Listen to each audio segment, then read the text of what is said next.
ఆ రోజు ఇదే కాంగ్రెస్ పార్టీ అశోక్ నగర్కి వచ్చి మమ్మల్ని రెచ్చగొట్టి అనేక హామీలు ఇచ్చి ఇవాళ ముఖం చాటేస్తున్నారని ఆ నిరుద్యోగ యువత తీవ్రమైనటువంటి ఆవేదనను వ్యక్తం చేయడం జరిగింది. మొన్న ప్రజా దర్బార్కు వెళ్ళి planning board vice chairman Chinna Reddy గారి కాళ్ళ మీద పడ్డా కూడా ఈ ప్రభుత్వానికి కనికరం లేదు, ఈ ప్రభుత్వం మమ్మల్ని మోసం చేసింది అని చెప్పి నిరుద్యోగ యువత ఇవాళ తీవ్రమైనటువంటి ఆందోళన వ్యక్తం చేస్తూ ఉన్నారు. అంటే ఈ ప్రభుత్వం తీరు ఎట్లా ఉందంటే ఓడదాటేదాకా ఓడమల్లప్ప, ఓడదాటినాక బోడమల్లప్ప వ్యవహారంలాగా ఈరోజు రాష్ట్రంలోని కాంగ్రెస్ ప్రభుత్వ వ్యవహార తీరు శైలి ఉన్నది. అంటే ఆ రోజు ప్రతిపక్షంలో ఉన్నప్పుడు నిరుద్యోగ యువతకు అనేక హామీలు ఇచ్చారు, అనేక మాటలు చెప్పారు, వాళ్ళందరినీ రోడ్ల మీదకి తెచ్చారు, వాళ్ళని రెచ్చగొట్టి రాజకీయంగా లబ్ధి పొందారు. సంతోషం. మరి అధికారంలోకి వచ్చినప్పుడు వాళ్లకు ఆ రోజు ఏ మాటలైతే ఇచ్చారో ఆ మాటల్ని నెరవేర్చాల్సినటువంటి బాధ్యత ఇవాళ కాంగ్రెస్ పార్టీ మీద, ప్రభుత్వం మీద ఉన్నది. ఇవాళ ప్రజా దర్బారుకు వెళ్ళి కాళ్ళ మీద పడ్డా కనికరం లేని ప్రభుత్వానికి మరి తప్పకుండా రాబోయే రోజుల్లో తగిన గుణపాఠం కూడా చెప్తారు. ఇప్పటికైనా నేను ఒకటే కోరుతా ఉన్నా, బేషిజాలకు పోకండి, నిరుద్యోగ యువతకి ఇచ్చిన మాట నిలుపుకోండి. ఈరోజు వాళ్ళు ఇచ్చిన ఇది దరఖాస్తు మా పార్టీ కార్యాలయానికి వచ్చి గ్రూప్ 1 ఉద్యోగులు ఇచ్చినటువంటి దరఖాస్తు, ఇది గ్రూప్ 2, గ్రూప్ 3 పరీక్ష రాస్తున్నటువంటి నిరుద్యోగ యువతి యువకులు ఇచ్చినటువంటి దరఖాస్తు.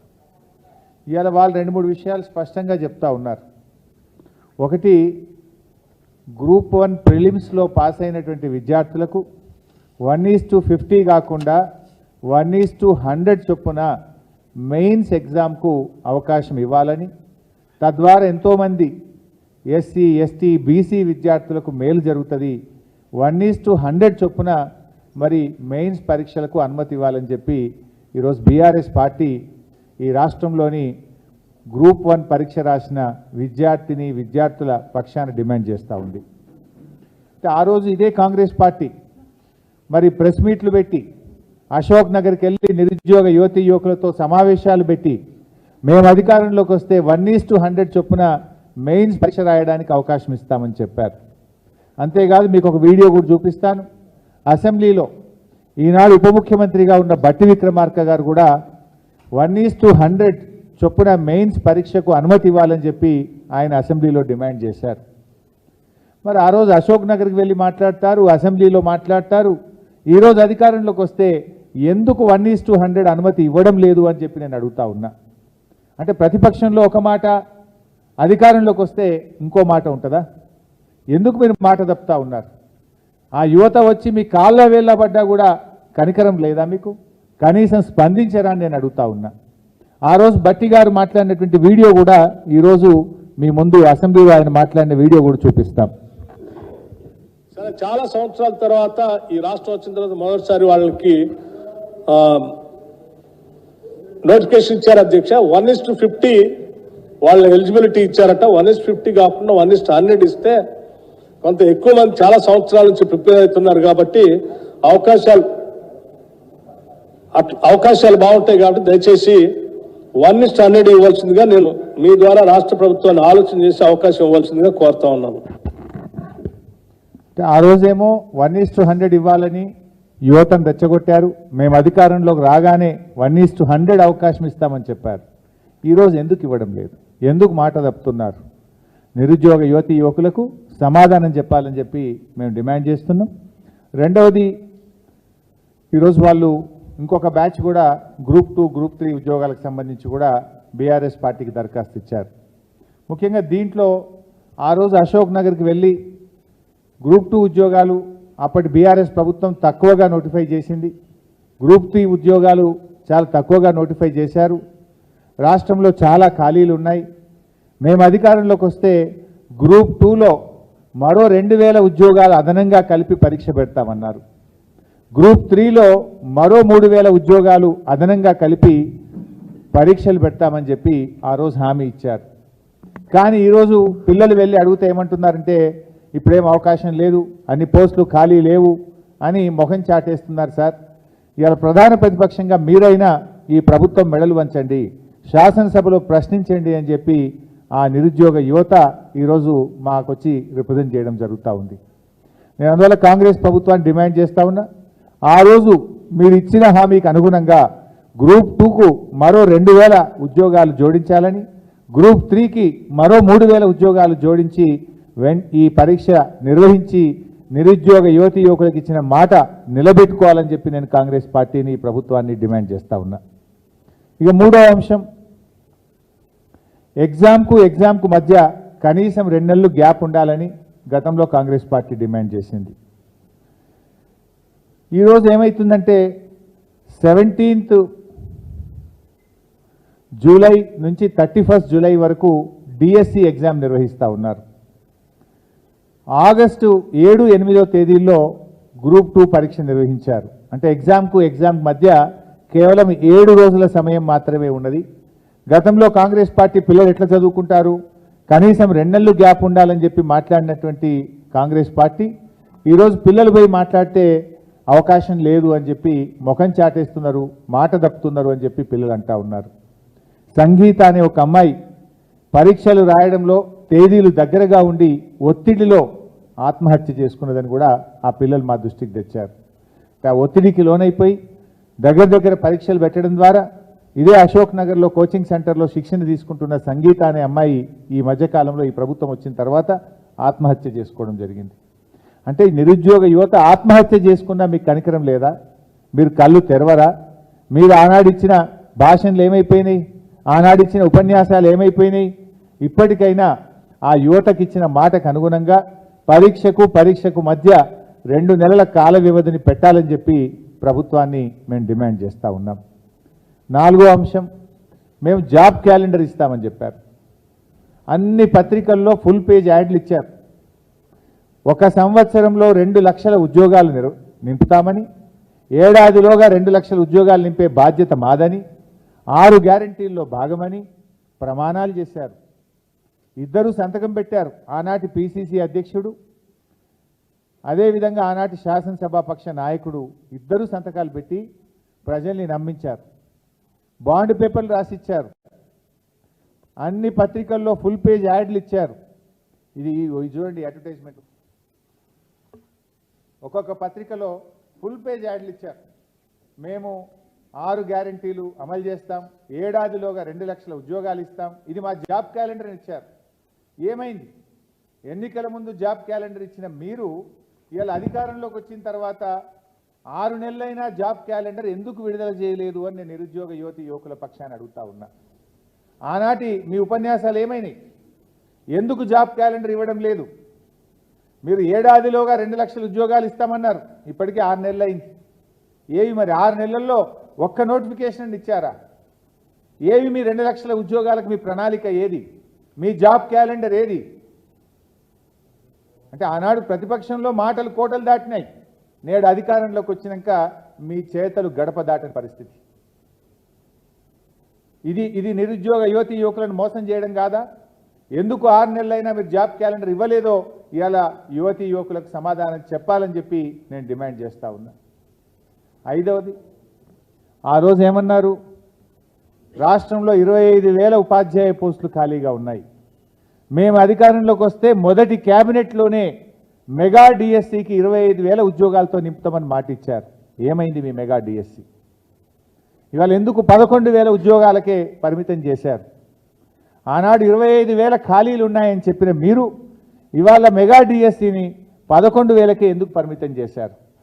ఇచ్చిన మాట ప్రకారంగా ఉపాధ్యాయ ఉద్యోగాలను 25,000కు పెంచి మెగా డిఎస్సిని మరి నిర్వహించాలని చెప్పి బీఆర్ఎస్ పార్టీ డిమాండ్ చేస్తూ ఉంది. ఇవాళ ఈ రాష్ట్రంలోని నిరుద్యోగ యువకుల పక్షాన ఇవాళ ఈ రాష్ట్ర ప్రభుత్వం ముందు 5 డిమాండ్లు సూటిగా పెడతా ఉన్నాం. ఈ 5 డిమాండ్లు కూడా మీరు వ్రాతపూర్వకంగా ఇచ్చిన హామీలు, మీరు నిరుద్యోగ యువకులకు మీ ఉపన్యాసాలలో ఇచ్చిన హామీలు, ఇవన్నీ కూడా మీరు ప్రజలకు ఇచ్చిన హామీలు అడుగుతున్నాం. మేము కొత్త డిమాండ్లు ఏం పెట్టడం లేదు. సో డిమాండ్ నెంబర్ 1, గ్రూప్ 1లో 1:100 చొప్పున మెయిన్స్ పరీక్షలకు పిల్లల్ని అనుమతించాలి. డిమాండ్ నెంబర్ 2, గ్రూప్ 2లో 2000 ఉద్యోగాలు పెంచి గ్రూప్ 3లో 3000 ఉద్యోగాలు పెంచి గ్రూప్ 2, గ్రూప్ 3 పరీక్షలు నిర్వహించాలి అని చెప్పి డిమాండ్ చేస్తూ ఉన్నాం.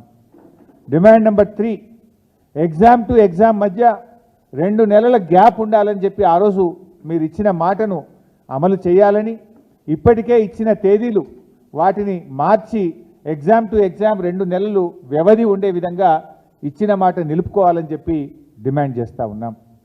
డిమాండ్ నెంబర్ 5, 2 లక్షల ఉద్యోగాలతో జాబ్ క్యాలెండర్ ఇస్తామని చెప్పి 6 నెలలైనా ఇప్పటిదాకా జాబ్ క్యాలెండర్ విడుదల చేయలేదు. ఏడాదిలోగా 2 లక్షల ఉద్యోగాలు నింపుతామన్నారు. ఆ 2 లక్షల ఉద్యోగాలు వచ్చే 6 నెలల్లో ఎలా నింపబోతున్నారు? ఆ జాబ్ క్యాలెండర్ను విడుదల చేసి ఆనాడు ఇచ్చిన మాట ప్రకారంగా వచ్చే 6 నెలల్లో 2 లక్షల ఉద్యోగాల నియామకాల ప్రక్రియ పూర్తి చేయాలని డిమాండ్ చేస్తున్నాం. డిమాండ్ నెంబర్ 5, ఆ రోజు 25,000 ఉపాధ్యాయ ఖాళీలు ఖాళీగా ఉన్నాయని చెప్పారు. ఆ ఇచ్చిన మాట ప్రకారంగా 25,000 ఉపాధ్యాయ ఉద్యోగాల భర్తీకి మెగా డిఎస్సి నిర్వహించాలని, ఇప్పటికే మీరు ఇచ్చిన 11,000 ఉద్యోగాలను 25,000కు పెంచి మరి డిఎస్సి నిర్వహించాలని చెప్పి మేము డిమాండ్ చేస్తూ ఉన్నాం. ఈ 5 డిమాండ్లు రాష్ట్రంలోని నిరుద్యోగ యువతి యువకుల పక్షాన మేము చేస్తూ ఉన్నాం. ఆ పిల్లలు చాలా బాధపడ్డారు. Public service commission chairman Mahender Reddy గారి దగ్గరికి వెళ్తే ఇది మా చేతుల్లో లేదు, ప్రభుత్వాన్ని అడగమని చెప్తున్నారట. ఇవాళ 2 months గ్యాప్ విషయంలో కానీ, పోస్టులు పెంచే విషయంలో కానీ పిల్లలు వెళ్ళి చైర్మన్ గారిని అడిగితే ఇది మా చేతుల్లో లేదు, ప్రభుత్వాన్ని అడగమంటున్నారట. ప్రభుత్వ పెద్దల దగ్గరికి వెళ్ళి కాళ్ళ వేళ్ళ పట్టినా వాళ్ళు స్పందించడం లేదని బాధపడుతున్నారు. ప్రొఫెసర్ కోదండరామ్ గారి ఇంటికి కూడా వెళ్ళాం. సార్ మీరు ఆ రోజు మీరు మాట ఇచ్చారు, గ్రూప్ 2, గ్రూప్ 3 ఉద్యోగాలు 2,000, 3,000కు పెంచుతామని మీరే కదా ఆ రోజు మా దగ్గరికి వచ్చి చెప్పారు. మీరే కదా ఆ రోజు రేవంత్ రెడ్డి గారి ఇంటికో బట్టి విక్రమార్క గారి ఇంటికి మమ్మల్ని పంపారు. మళ్ళీ ఇవాళ మీరే బాధ్యత తీసుకొని మాకు ఆ ఉద్యోగాలు ఇప్పించాలని కోదండరామ్ గారి దగ్గరికి వెళ్తే మాకు స్పందన దొరకడం లేదని ఆ పిల్లలు వాపోతూ ఉన్నారు. అందువల్ల నేను కోదండరామ్ సార్ని కూడా కోరుతా ఉన్నా, ఆ రోజు మీరు నిరుద్యోగ యువతి యువకులకు ఎన్నో ఆశలు కల్పించారు. మరి మీ మీద నమ్మకం కొద్దీ వాళ్ళు కాంగ్రెస్ పార్టీకి మీరు ఓట్లు వేయించారు, ప్రచారం చేయించారు. మరి ఈరోజు ఆ బాధ్యత తీసుకోండి. ఆ రోజు నిరుద్యోగ యువతి యువకులకు మీరు ఇచ్చిన బాధ్యత ఈరోజు తీసుకోవాలని కోదండరామ్ గారిని కోరుతా ఉన్నా. ఎందుకంటే మీ మీద ఉన్న గౌరవం కాపాడుకోండి. ఇలా గ్రూప్ 2 ఉద్యోగాలు 2,000 యాడ్ చేయండి, గ్రూప్ 3లో 3,000 యాడ్ చేయండి. అదేవిధంగా 1:100లో గ్రూప్ 1 ఉద్యోగాలకు అవకాశం ఇవ్వండి. మీరు చెప్పారని పిల్లలు చెప్తున్నారు, అది స్టాట్యుటరీ బాడీ, అవకాశం లేదని మీరు చెప్తున్నారు. మరి ఆ రోజు మీకు తెలియదు అది స్టాట్యుటరీ బాడీ అని? ఆ రోజు మీరు 1:100 అవకాశం ఇస్తామని మీరే కదా ఈ పిల్లల్ని రెచ్చగొట్టారు. ఇప్పుడు మహేందర్ రెడ్డి గారి దగ్గరికి వెళ్తేనేమో ప్రభుత్వాన్ని అడగమంటారు, ప్రభుత్వం దగ్గరికి వెళ్తేనేమో అది స్టాట్యుటరీ బాడీ అని ఒకరి మీద ఒకరు చెప్పి పిల్లలకి ఇలా అన్యాయం చేస్తూ ఉన్నారు. దీని మీద తక్షణమే స్పందించాలని, ఈ 5 డిమాండ్లను మీరు వెంటనే ఆమోదించి ఈ రాష్ట్రంలోని నిరుద్యోగ యువతి యువకులకు మేలు చేయాలని, ఇచ్చిన హామీ నిలబెట్టుకోవాలని బీఆర్ఎస్ పార్టీ డిమాండ్ చేస్తుంది. ఒకవేళ మీరు స్పందించకపోతే తప్పకుండా రాబోయే రోజుల్లో ఈ రాష్ట్రంలోని నిరుద్యోగ యువతి యువకుల మధ్య వాళ్ళ పక్షాన పెద్ద ఎత్తున ప్రజా పోరాటానికి కూడా శ్రీకారం చుడతాం. వాళ్ళకు న్యాయం జరిగేదాకా వాళ్ళకు వెన్నంటి ఉంటామని చెప్పి ఈ ప్రభుత్వాన్ని హెచ్చరిస్తూ ఉన్నాం. మొదటి అంశం అయిపోయింది భాయ్ సాబ్, మరి 3 న్యాయం చేయాలి మిత్రమా. అన్నీ మరి చాలా పబ్లిక్ ఇష్యూస్ మాట్లాడుతున్నా నేను. I request you to please do justice. ఇక రెండో అంశం, రాష్ట్రంలో ప్రభుత్వం ఏర్పడి 6 నెలలైంది. ఆ రోజేమో డిసెంబర్ 9వ తేదీ మొదటి రోజే 6 గ్యారెంటీలు అమలు చేస్తామన్నారు. ఇక ప్రచారంలో అయితే ఊరూరా ఉదరగొట్టినారు. కానీ కాంగ్రెస్ నేతలు నేడు పాలకులుగా మారిన తర్వాత కనీసం వాటి ఊసే ఎత్తుతలేరు. ఇలా పరిస్థితి ఏంటంటే గ్రామాల్లో ఒక ప్రజాప్రతినిధిగా మేము ఊర్లలో తిరిగినప్పుడు పాపం అవ్వా తాతలు వచ్చి బిడ్డ ఏప్రిల్ నెల పింఛన్ వల్లేదు అని అడుగుతున్నారు, బిడ్డ మే నెల పింఛన్ రాలేదు అంటున్నారు. కేసీఆర్ ఉండగా నెల నెలా పింఛన్లు వస్తుంటే బిడ్డ బ్యాంకు చుట్టూ తిరిగి తిరిగి అలసిపోతున్నాము, బ్యాంకు దగ్గరికి పోతే, పోస్ట్ ఆఫీస్ దగ్గరికి పోతే ఇంకా పింఛన్ వాళ్ళేపో అంటున్నారు. ఇది ఏంది బిడ్డ అని అడుగుతా ఉన్నారు ఈరోజు. ఆనాడేమో అవ్వా నీ పింఛన్ ఎంత, ఇక వస్తుంది ఇందిరమ్మ రాజ్యం డిసెంబర్ 9న 4000 పింఛన్ ఇస్తామని ఉదరగొట్టిరి. ఇప్పుడు కనీసం కేసీఆర్ గారు ఇచ్చిన ఆ 2000 పెన్షన్ కూడా నెల నెల ఇవ్వని దుస్థితి ఇవాళ ఈ రాష్ట్రంలో నెలకొన్నది. ఏప్రిల్ నెల పెన్షన్ ఇంతవరకు బళ్ళే, మే నెల పెన్షన్ ఇంతవరకు బళ్ళే. ఇవాళ జూన్ 16వ తేదీ 17 అంటే ఏమైపోయింది? ఓట్లు డబ్బల పడ్డాక పార్లమెంట్ ఎన్నికలు ముగిసిన తర్వాత ఇవాళ 2 నెలల పెన్షన్ ఆగింది. రాష్ట్రంలో అనేక జిల్లాల్లో ఏప్రిల్ నెల పెన్షన్ పడలే, మే నెల పెన్షన్ అయితే ఏ జిల్లాలో కూడా పడలేదు. ఇవాళ రెక్కాడితే డొక్కాడని వాళ్ళు గా 2000 రూపాయలు వస్తే ఇంత మందు గోళీలో సూదీలకో ఇంత బుక్కడి అన్నం తిని బతికేటువంటి ఆ అభాగ్యుల పట్ల ఈ ప్రభుత్వానికి ఎందుకు అంత చిన్న చూపు అని నేను అడుగుతా ఉన్నా. మీ ప్రాధాన్యత ఏంది? భర్త వదిలిపెట్టిన మరి ఒంటరి మహిళ కావచ్చు, భర్త చనిపోయిన వితంతువురాలు కావచ్చు, వికలాంగులు కావచ్చు, వృద్ధులైన పిల్లలు చూడని తల్లిదండ్రులకు ఈ ఆసరా పెన్షనే ఆసర కదా. ఆ ఆసర నుండి అవ్వాతాతల్ని ఎందుకు దూరం చేస్తున్నారు? ఆ అవ్వాతాతలకు ఇచ్చిన మాట ఎందుకు నిలుపుకోలేకపోతున్నారు? ఏమైంది? ఏప్రిల్ నెల ఎందుకు ఇప్పటిదాకా 2000 రూపాయల పెన్షన్ ఇవ్వలేదు? మే నెల ఇంకెప్పుడు ఇస్తారు అని నేను అడుగుతా ఉన్నా. ఎలక్షన్లప్పుడేమో జనవరిలో ఒక నెల పెన్షన్ ఎగ్గొట్టిండ్రు. దాన్ని మేము గట్టిగా డిమాండ్ చేస్తే పార్లమెంట్ ఎన్నికలు జరిగేటప్పుడు ఆ జనవరిది ప్లస్ ఆ నెలది కలిపి 2 నెలలు ఇచ్చారు. ఒక నెల ఓట్లు ఇచ్చే నెలల ఓట్లు అయిపోయినాయి, ఇప్పుడు 2 నెలల పెన్షనే పెట్టారు. ఇది ఎక్కడి మోసం? ఇలా రాష్ట్ర ప్రభుత్వాన్ని మేము డిమాండ్ చేస్తున్నాం.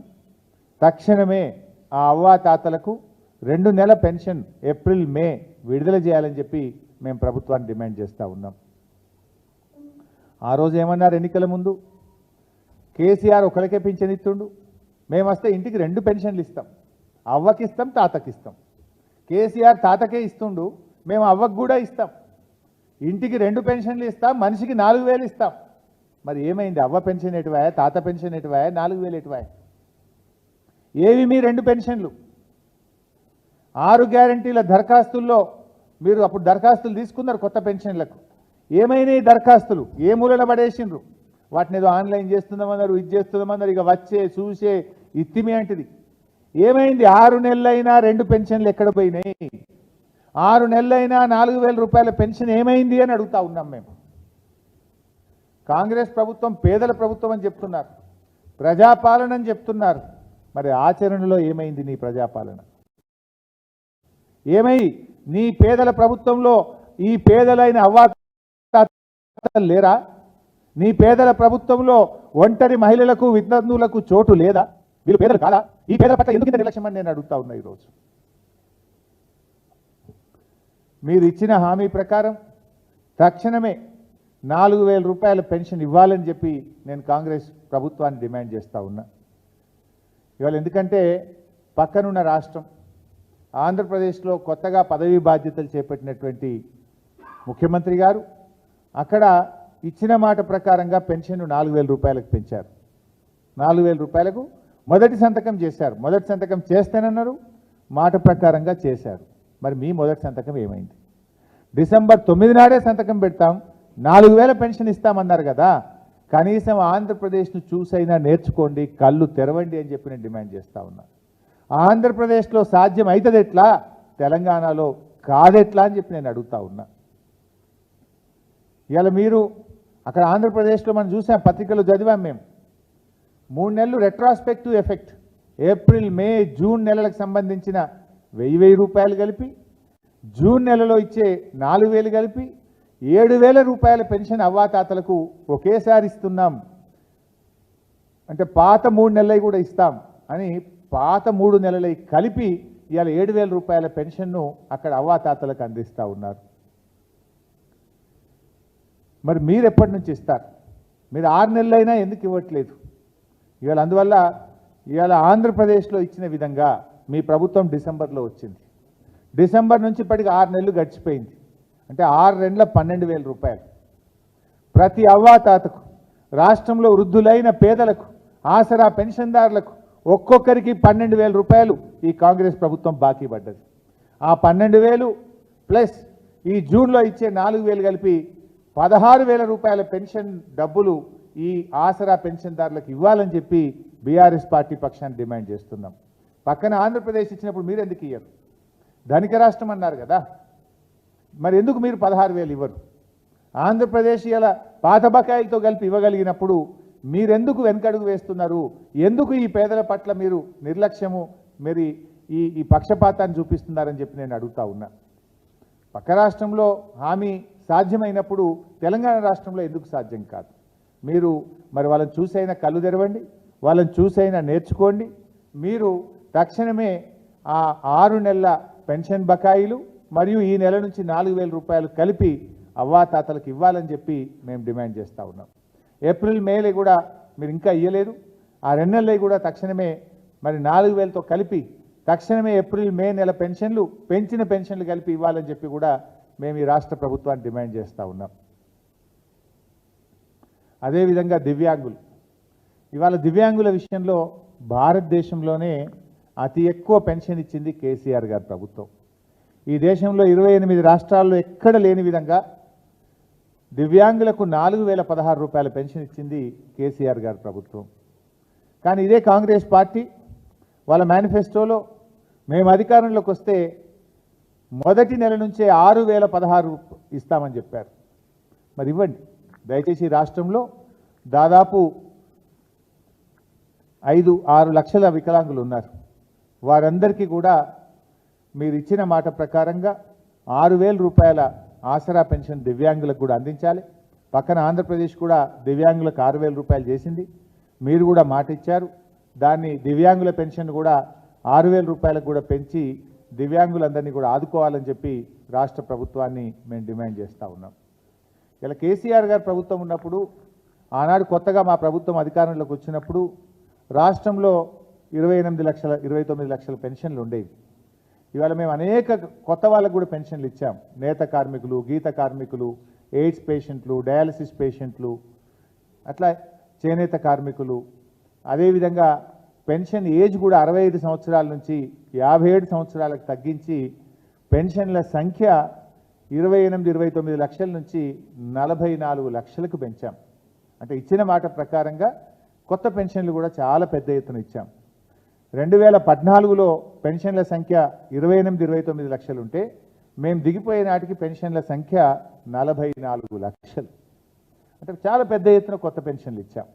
మీరు అన్నారు ఇంటికి 2 పెన్షన్లు ఇస్తామన్నారు. చాలా సంతోషం, మేము మిమ్మల్ని అభినందిస్తాం. తప్పకుండా మీరు ఇంటికి 2 పెన్షన్లు ఇవ్వాలని కోరుతున్నాం. అవ్వకు తాతకు ఇద్దరికీ 4,000 పెన్షన్ ఇవ్వండి. ఈ ప్రభుత్వాన్ని మేము తప్పకుండా అభినందిస్తాం. మాట మీద నిలబడండి. అవ్వ తాతకి ఇవ్వండి, 4,000 పెన్షన్ ఇవ్వండి. ఇంకా ఎవరైనా పెన్షన్ రాని వాళ్లకు దరఖాస్తు పెట్టుకున్న వాళ్ళందరికీ కూడా వెంటనే పెన్షన్ ఇవ్వాలి, కొత్త పెన్షన్లు మంజూరు చేయాలని చెప్పి కూడా మేము ఈ ప్రభుత్వాన్ని డిమాండ్ చేస్తూ ఉన్నాం. ఎందుకంటే కేసీఆర్ గారు ఉన్నప్పుడు ప్రతి సంవత్సరం మా ప్రభుత్వంలో దాదాపు 12,000 కోట్ల రూపాయలు మేము పెన్షన్ల మీద ఖర్చు పెట్టాం. ప్రతి సంవత్సరం 12,000 కోట్లు ఖర్చు పెట్టాం. మరి మీరు ఇప్పుడు 4,000 చేస్తామన్నారు, కొత్త పెన్షన్లు ఇస్తామన్నారు, 2 పెన్షన్లు ఇస్తామన్నారు. ఇవ్వండి, ఒక 25-30 వేల కోట్లు అవుతుంది. చాలా సంతోషం కదా. ఇప్పుడు 12,000ను డబుల్ ఇస్తే 24,000 అవుతుంది. కొత్త పెన్షన్లు 2 పెన్షన్లు ఇస్తే ఇంకో 10,000 పెరుగుతుంది.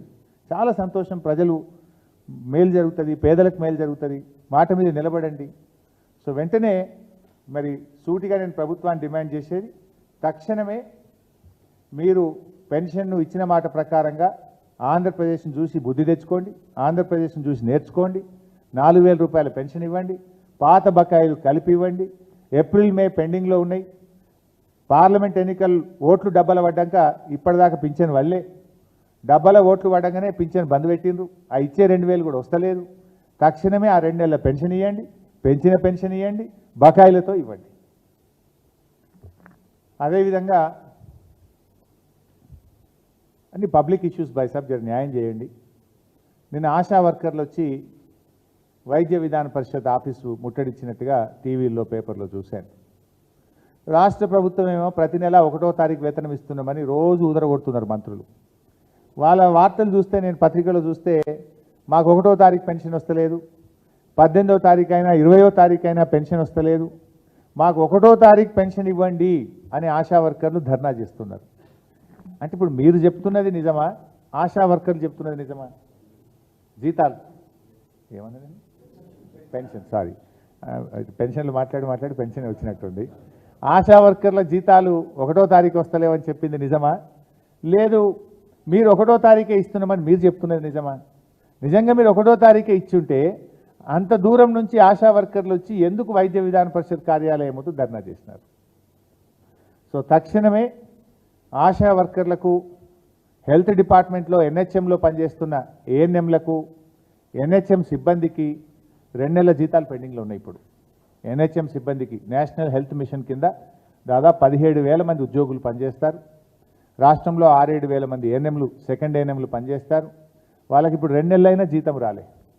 ఒకవైపు ఏమో ప్రభుత్వం 1వ తారీఖే జీతం ఇస్తామంటున్నారు, ఇంకోవైపు ఏమో సార్ మాకు 2 నెలలైనా జీతం పడలేదు, మేము ఇల్లు కిరాయి కట్టలేకపోతున్నాం, పిల్లల స్కూళ్ళు స్టార్ట్ అయినాయి, ఫీజులు కట్టలేకపోతున్నాం, మా జీతాలు ఇప్పియండి అని మొరబెట్టుకుంటున్నారు.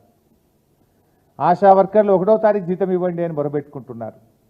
సో పెండింగ్లో ఉన్న ఎన్హెచ్ఎం ఉద్యోగులు, సెకండ్ ఏఎన్ఎంలు, ఆశాల జీతాలు వెంటనే చెల్లించాలని రాష్ట్ర ప్రభుత్వాన్ని డిమాండ్ చేస్తున్నాం.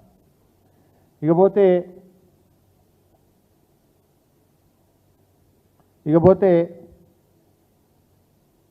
గ్రామ పంచాయతీ వర్కర్లు ఇవాళ మా ప్రభుత్వం ఉండగా పల్లె ప్రగతి కింద అద్భుతంగా సేవలు అందించాం. ఇవాళ మళ్ళా పల్లెల్లో ఆ ప్రగతి పూర్తిగా బంద్ అయిపోయింది.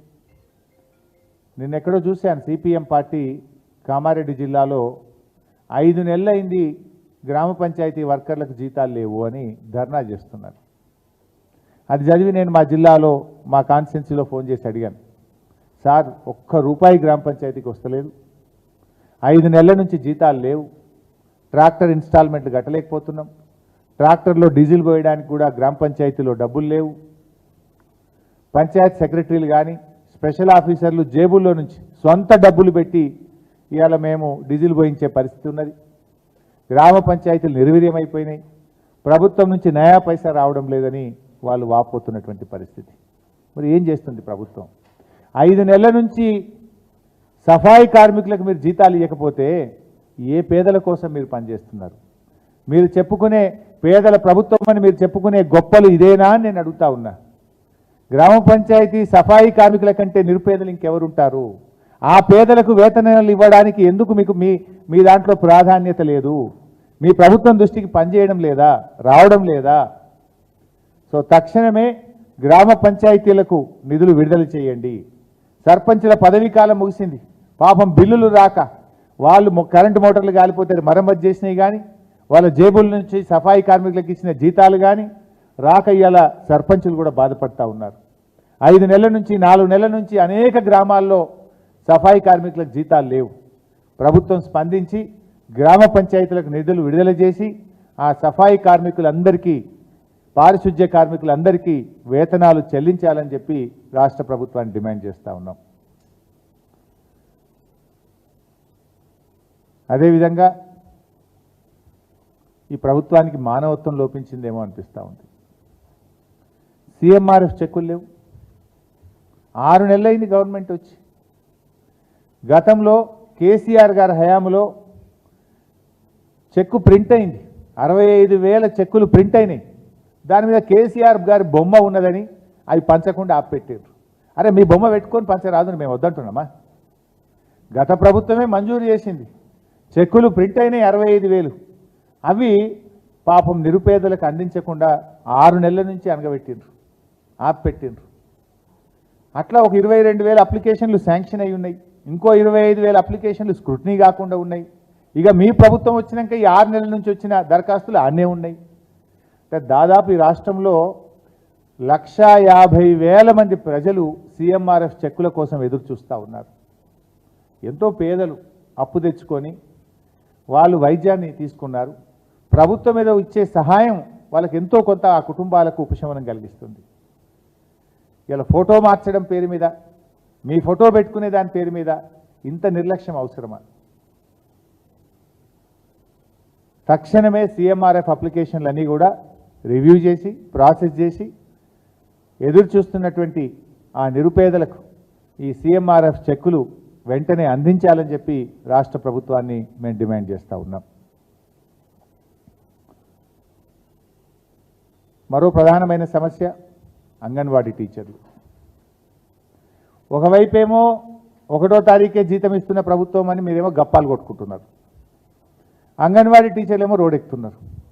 ఈ రాష్ట్రంలో 65,000 మంది అంగన్వాడీ టీచర్లు ఆయాలు ఉన్నారు. ఈ 65,000 మందికి 2 నెలల నుంచి జీతం రాలేదు. 2 నెలల నుంచి జీతం రాక అంగన్వాడీ టీచర్లు ఆయాలు ఆందోళన చెందుతూ ఉన్నారు. జీతాలు కట్టుకోలేక స్కూళ్ళు స్టార్ట్ అయినాయి, పిల్లలకు పుస్తకాలు కొనియాలి, బట్టలు కొనియాలి, ఫీజులు కట్టాలి, మా జీతాలు రావడం లేదని బాధపడుతున్నారు. అంగన్వాడీ టీచర్లను వివిధ రకాల పనులు చెప్పి వేధిస్తూ ఉంది ప్రభుత్వం. మీరు ఇంటింటికి పోయి నల్లా సర్వేలు చేయండి, ఇంకో పని చేయండి, మీరు థంబ్ ఇంప్రెషన్ పెట్టండి. ఇవాళ అంగన్వాడీ టీచర్లను ఉసురు పోసుకుంటున్నారు, ఇబ్బంది పెడుతున్నారు.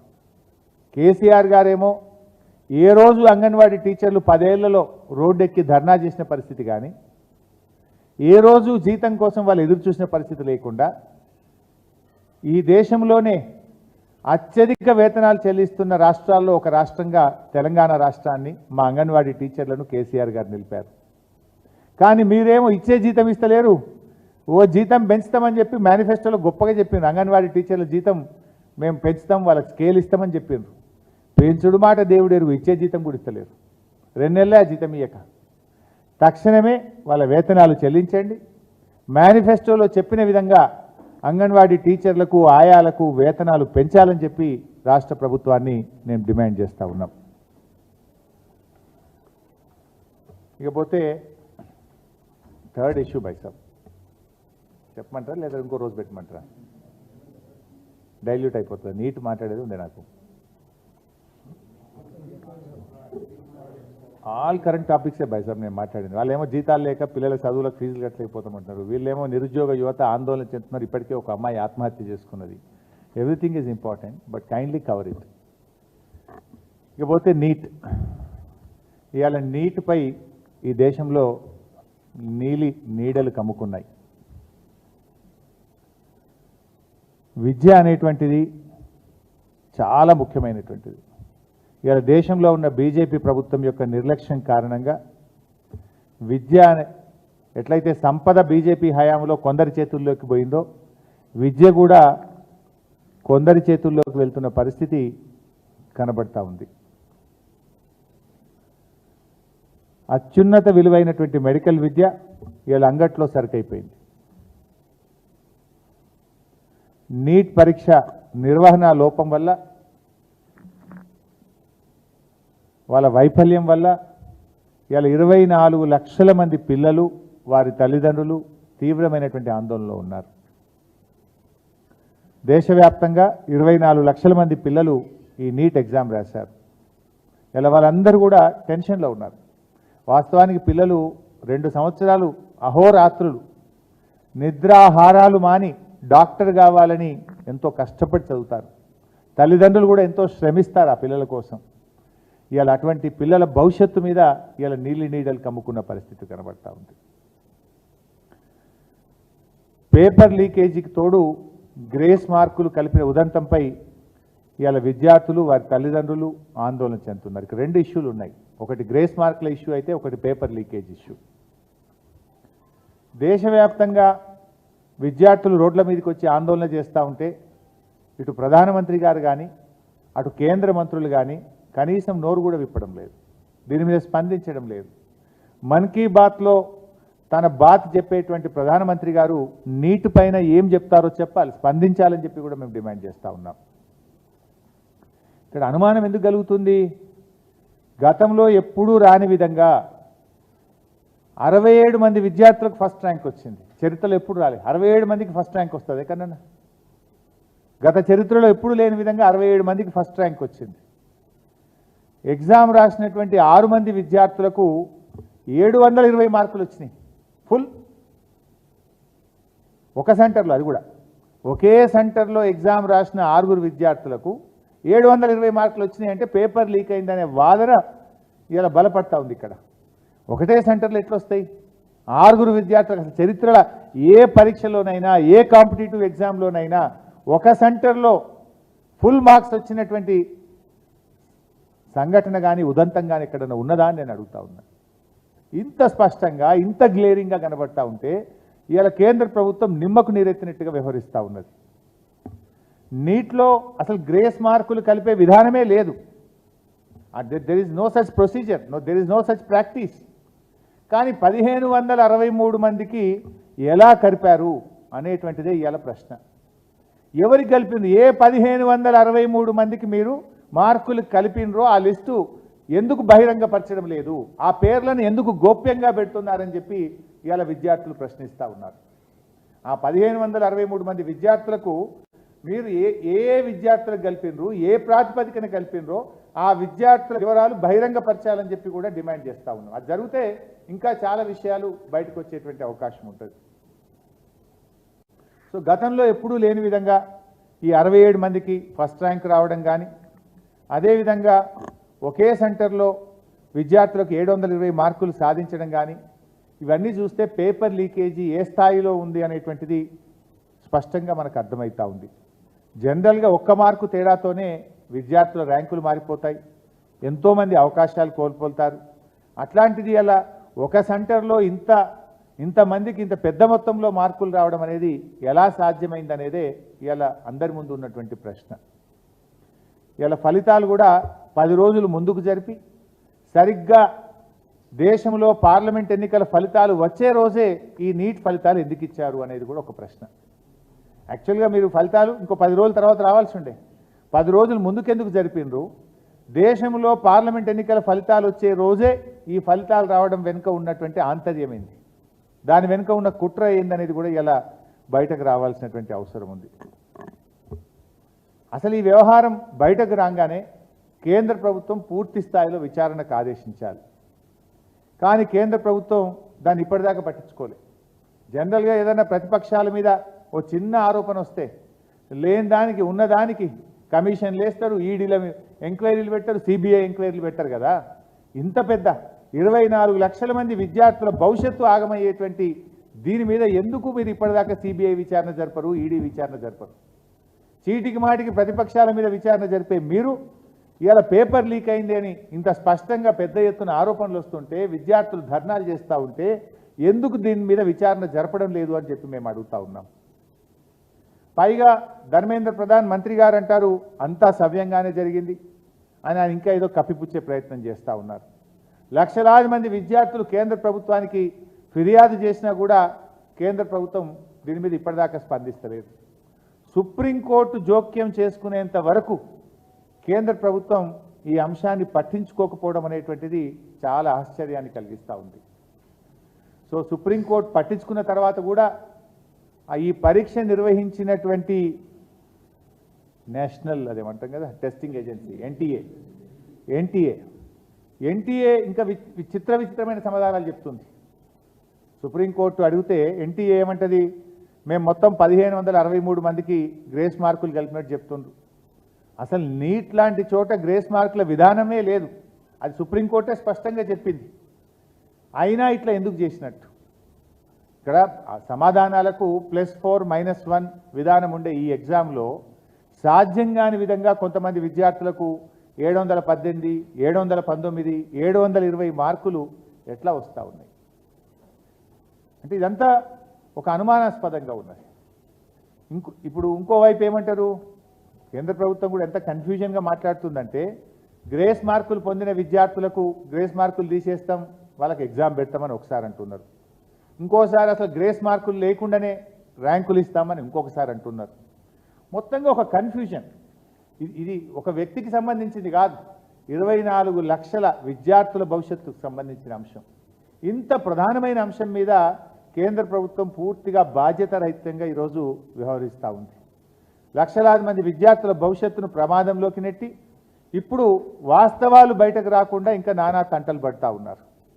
అందువల్ల మేము ఒకటే కోరుతున్నాం, ఇలా ఇంకో విషయం ఏమొస్తుంది బయట, బీహార్లో పేపర్ లీక్ అయిందని, గుజరాత్లో పేపర్ లీక్ అయిందని పోలీసులు అరెస్ట్ చేసినట్టు కూడా వార్తలు చూస్తున్నాం. మరి పేపర్ లీకే కాకపోతే ఎందుకు అరెస్టులు చేస్తున్నారు? పతాక శీర్షికలో జాతీయ పత్రికల్లో వార్తలు వస్తున్నాయి, 30 లక్షల రూపాయలకు ఒక్కొక్క పేపర్లు అమ్ముకున్నట్టు. 2 రోజుల ముందే పేపరు బయటకు వచ్చిందని, ఒక రోజు ముందే ప్రశ్నపత్రం 30 లక్షలకు అమ్ముకున్నారని ఇలా వార్తలు పత్రికల్లో వస్తూ ఉన్నాయి. మరి 2 రాష్ట్రాల్లో పేపర్ లీక్ అయినట్టు, కొంతమందిని ఆయా రాష్ట్ర పోలీసులు అరెస్ట్ చేసినట్టు వార్తలు వస్తూ ఉంటే, అయినా ఇంకా కేంద్రం మౌనం ఏంటి? అయినా ఎన్టీఏ ఎందుకు స్పందించదు? దీన్ని ఎట్లా అర్థం చేసుకోవాలి? ఒకవేళ పేపర్ లీక్ కాకపోతే బీహార్లో, గుజరాత్లో ఎందుకు అరెస్టులు జరిగినాయి? అరెస్టు చేసిన వాళ్ళు ఏం చెప్పారు? ఆ పేపర్ ఎంతమందికి అమ్మారు? అవన్నీ బయటకు రావాలి కదా. దాని మీద కేంద్రం ఒక విచారణ జరపాలి కదా. దోషులను కఠినంగా శిక్షించాలి కదా. విద్యార్థులకు అన్యాయం జరగకుండా, విద్యార్థుల భవిష్యత్తు దెబ్బతినకుండా మరి వెంటనే చర్యలు తీసుకోవాలని చెప్పి ఎన్డీఏ ప్రభుత్వాన్ని, ప్రధానమంత్రిని మేము కోరుతా ఉన్నాం.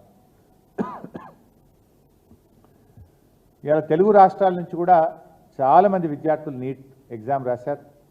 మన రాష్ట్రం నుంచి కూడా ఎంతోమంది పిల్లలు బాగా కష్టపడి నీట్ పరీక్ష రాశారు. ఆ పిల్లలకు అన్యాయం జరగకుండా మన రాష్ట్రం నుంచి గెలిచిన ఎంపీలు దీన్ని స్పందించాలి, దీన్ని పట్టించుకోవాలి. ఈ రాష్ట్రం నుంచి కేంద్ర మంత్రులుగా ఉన్న కిషన్ రెడ్డి గారు, బండి సంజయ్ గారు తక్షణమే దీని మీద స్పందించాలని డిమాండ్ చేస్తూ ఉన్నారు. ఆ రోజు దురదృష్టవశాత్తు దీని మీద మీ స్పందన ఏంది అని నేను అడుగుతా ఉన్నా. చీటికి మాటికి బీఆర్ఎస్ మీద మీరు లేచి పడతా ఉంటారు కదా. ఇంత ప్రధానమైన సమస్య మీద మీ స్పందన ఏది? మీకు బాధ్యత లేదా? ఈ పిల్లల భవిష్యత్తు కాపాడే బాధ్యత మీకు లేదా? ఇవాళ మెడికల్ ఎడ్యుకేషన్ అనేది చాలా ముఖ్యమైనటువంటిది. ఇవాళ కేసీఆర్ గారు దేశంలో ఎక్కడ లేని విధంగా ప్రతి జిల్లాకు ప్రభుత్వ మెడికల్ కాలేజీ పెట్టిన ఘనత కేసీఆర్ ప్రభుత్వంది. ఆ రోజు మా ప్రభుత్వం అధికారంలోకి వచ్చినాడు ఈ రాష్ట్రంలో 2850 ఎంబీబీఎస్ సీట్లుంటే ఆ సంఖ్యను దాదాపు 10,000కు పెంచిన ఘనత కేసీఆర్ గారి ప్రభుత్వంది. అంటే మేమేమో 4 5 ఎంబీబీఎస్ సీట్లు పెంచి వైద్య విద్య పేదలకు అందాలని ప్రభుత్వ రంగంలో జిల్లాకు ప్రభుత్వ మెడికల్ కాలేజీ పెట్టాం. మేము పేదలకు వైద్య విద్యను మేము అందుబాటులోకి తెచ్చాం. కానీ మీరు ప్రశ్నపత్రాలు లీక్ చేసి పేదలకు కాకుండా డబ్బులున్న వాళ్లకు, ధనికులకు వైద్య విద్యను అందుబాటులోకి తీసుకే విధంగా ఇవాళ మీ తీరున్నది. ఇవాళ మేము ఎన్ని మెడికల్ కాలేజీలు పెట్టాం? కేంద్ర ప్రభుత్వం సహకరించకపోయినా 157 మెడికల్ కాలేజీలు దేశం మొత్తం ఇచ్చి తెలంగాణకు ఒక్క మెడికల్ కాలేజీ ఇవ్వకపోయినా రాష్ట్ర ప్రభుత్వ నిధులను పెట్టి జిల్లాకు ఒక ప్రభుత్వ మెడికల్ కాలేజీ పెట్టాం. వైద్యాన్ని పేదలకు అందుబాటులోకి తీసుకెళ్ళాం. వైద్య విద్యను పేద విద్యార్థులకు తమ స్వంత జిల్లాల్లో చదువుకునే అవకాశాన్ని బీఆర్ఎస్ ప్రభుత్వం కల్పించింది. ఇలా అడ్మిషన్ల ప్రక్రియలో అక్రమాలు జరిగితే ఇంత కష్టపడి ఎంతో శ్రమతో జిల్లాకు ప్రభుత్వ మెడికల్ కాలేజీ పెట్టి 10,000 సీట్లకు మేము పెంచితే ఇదంతా బూడిదలో పోసిన పన్నీర్ అవుతుంది. ఏ పేదలకైతే ఈ సీట్లు దక్కాలని, ఏ పేదలైతే తమ జిల్లాల్లో చదువుకోవాలి అనుకున్నటువంటి వైద్య విద్యార్థులు కావాలని కలలు కన్న ఆ పిల్లల కలల్లో బూడిదలో పన్నీరు పోసిన పరిస్థితి అవుతుంది. అందువల్ల ప్రభుత్వం స్పందించి ఈ అక్రమాలను అరికట్టాలని చెప్పి తక్షణమే డిమాండ్ చేస్తూ ఉన్నాం. ఇంకొక ఇష్యూ కూడా ఇక్కడ మనం గమనించాలి. ఎన్టీఏ అనేది మరి ఇప్పుడు ఇదంతా చూస్తూ ఉంటే ఇంకా వీళ్ళు ఏమేం చేసిందో కూడా భయమవుతూ ఉంది. గత కొంతకాలంగా, గత 3-4 సంవత్సరాలుగా ఎన్టీఏ అనేక పరీక్షలు నిర్వహించింది. లైక్ యూజీసీ నెట్, జేడబ్ల్ఈ, అదేవిధంగా సిఎస్ఐఆర్ నెట్, ఇలా అనేక పోటీ పరీక్షలను, ఉద్యోగాల కోసం పరీక్షల్ని మరి ఎన్టీఏ నిర్వహించింది. ఈ ప్రశ్నపత్రం లీక్ చూస్తూ ఉంటే మరి గతంలో ఎన్టీఏ నిర్వహించినటువంటి మిగతా పరీక్షల్లో కూడా ఎన్ని అవకతవకలు జరిగాయి, ఎంత నష్టం జరిగింది అనే అనుమానం కూడా కలుగుతూ ఉంది. నిజానిజాలు బయటకు రావాలంటే తక్షణమే నిష్పక్షపాతంగా అయితే సుప్రీంకోర్టు సిట్టింగ్ జడ్జి ద్వారా కానీ ఒక ఏజెన్సీ ద్వారానైనా లోతైనటువంటి విచారణ జరపాలి. మరి పేద విద్యార్థులకు, ముఖ్యంగా ఎంతో ఆశలతో డాక్టర్లు కావాలని కలలు కన్న ఆ విద్యార్థులకు అన్యాయం జరగకుండా తక్షణమే కేంద్ర ప్రభుత్వం స్పందించాలని, దీని మీద విచారణ జరిపి యుద్ధ ప్రాతిపదికన చర్యలు తీసుకోవాలని, ముఖ్యంగా మన తెలుగు రాష్ట్రాలు, మన రాష్ట్ర విద్యార్థులకు నష్టం జరగకుండా మన ఎంపీలు, మన రాష్ట్రం నుంచి ఉన్న కేంద్ర మంత్రులు దీని మీద దృష్టి సారించి న్యాయం చేసే విధంగా తక్షణమే చర్యలు తీసుకోవాలని చెప్పి బీఆర్ఎస్ పార్టీ డిమాండ్ చేస్తుంది. బట్ ఒక్కటి ఉంది లాస్ట్ ఒక చిన్న అప్పీలు ఏమనుకోకండి 3 ప్రధానమైన అంశాలైన ఒక చిన్న అంశం లాస్ట్ ఒకటి నా పర్సనల్ అప్పీల్ అవుతుంది. ఈ మధ్య సోషల్ మీడియాలో ఏమైందే ఈ వ్యూస్ కోసం ఈ తంబులు అంటారట కదా వాటిని నాకు కుదరదు తంబు నెయిల్స్ కోసం సెన్సేషనల్ హెడ్డింగ్స్ పెడుతున్నారు.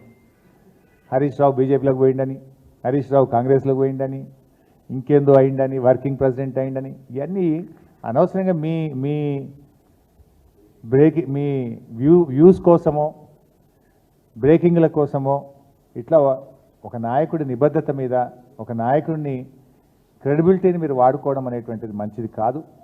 I appeal to all the media houses, particularly social media, ఇలాంటివి మానుకోండి. మీకు అంతా ఏదన్నా అనుమానం ఉంటే డైరెక్ట్గా నాతో మాట్లాడి పెట్టండి. కానీ ఇట్లా పెట్టడం ద్వారా ఏమవుతుందంటే లీడర్ క్రెడిబిలిటీని దెబ్బతీసేది మంచిది కాదు. నేను కూడా ఇంక తప్పని పరిస్థితి, భవిష్యత్తులో ఇట్లాంటి రిపీట్ అయితే అవసరమైతే లీగల్ నోటీసులు ఇవ్వడానికి, చట్టపరమైన చర్యలకు కూడా వెనుకాడమని నేను వారికి తెలియజేస్తా ఉన్నా. దయచేసి మీ థంబ్నెయిల్స్ను వాస్తవాలు ఉంటే పెట్టండి తప్ప మీకోసం మీరు లేని పెట్టి ఇట్లా మా క్రెడిబిలిటీని మా పార్టీని దెబ్బతీసే విధంగా వ్యవహరించొద్దని నేను ఇప్పటికీ చాలాసార్లు కూడా చెప్పున్నాను. కానీ మళ్ళీ ఇట్లా మీరు ఈ సోషల్ మీడియాలో ఇలాంటివి కూడా పెట్టకూడదని చెప్పి వారికి విజ్ఞప్తి చేస్తూ ఫర్దర్గా ఎవరైనా ఇట్లాంటివి పెడితే, ఎందుకంటే మా బాస్ మా నాయకుడు మా కేసీఆర్ ఏం చెప్తే ఒక కార్యకర్తగా నడిచే వ్యక్తిని నేను. ఇష్టం వచ్చినట్టుగా వాళ్ళు వర్కింగ్ ప్రెసిడెంట్ అని పెడతాడు, వాడు కాంగ్రెస్లో పోతాడని పెడతాడు, వాడు బీజేపీలోకి పోతాడు, ఇవన్నీ ఉంటాయి అసలు ఇట్లా. నేను చాలాసార్లు స్పష్టంగా చెప్పాను, మీ బ్రేకింగ్ల కోసం, మీ లైక్ల కోసం, మీ వ్యూస్ కోసం, మీ రేటింగ్ల కోసం ఒక నాయకుడి యొక్క నిబద్ధతను నిజాయితీని దెబ్బతీయొద్దని, ఇలాంటివి మానుకోవాలని చెప్పి నేను విజ్ఞప్తి చేస్తున్నాను.